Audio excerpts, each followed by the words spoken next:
बहुत समय पहले की बात है। वीरगढ़ नाम का एक विशाल राज्य था, जिस पर राजा विक्रम सिंह का शासन था। राजा की वीरता और न्यायप्रियता के चर्चे दूर दूर तक थे, लेकिन उनकी जिंदगी में एक गहरा रहस्य भी छिपा हुआ था।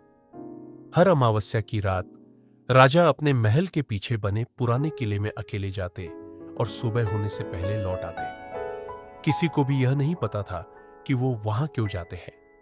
प्रजा में इस बात को लेकर कई तरह की कहानियां थीं।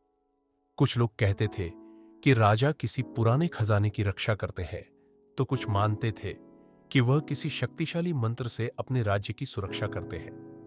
पर हकीकत क्या थी, यह सिर्फ राजा जानते थे। एक बार राजा का सबसे विश्वसनीय सैनिक अर्जुन इस रहस्य को जानने के लिए उत्सुक हुआ। एक अमावस्या की रात वह चुपके से राजा के पीछे पीछे किले तक पहुंच गया। जैसे ही राजा ने किले का दरवाजा खोला, अर्जुन ने देखा कि किले के भीतर एक विशाल खजाना था, सोने, चांदी और बहुमूल्य रत्नों से भरा हुआ। राजा ने अचानक पीछे मुड़कर अर्जुन को देख लिया। उनकी आंखों में गुस्सा और एक चेतावनी थी।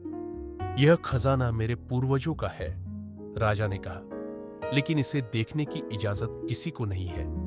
यह मेरे राज्य और मेरी प्रजा की रक्षा के लिए यहां रखा गया है। जो भी इस रहस्य को जान जाएगा, वह या तो इसे संभालने की कसम खाएगा या फिर इसे हमेशा के लिए भूल जाएगा। अर्जुन के सामने अब एक कठिन फैसला था। राजा के इस रहस्य का हिस्सा बने या फिर इस किले से हमेशा के लिए दूर रहे। अंत में उसने राजा को वचन दिया कि यह रहस्य कभी बाहर नहीं आएगा।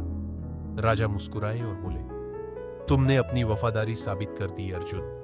अब यह राज तुम्हारे और मेरे बीच सदा के लिए सुरक्षित रहेगा। इस घटना के बाद अर्जुन ने कभी उस किले की तरफ मुड़कर नहीं देखा और वीरगढ़ का वह रहस्य हमेशा के लिए रहस्य ही बना रहा।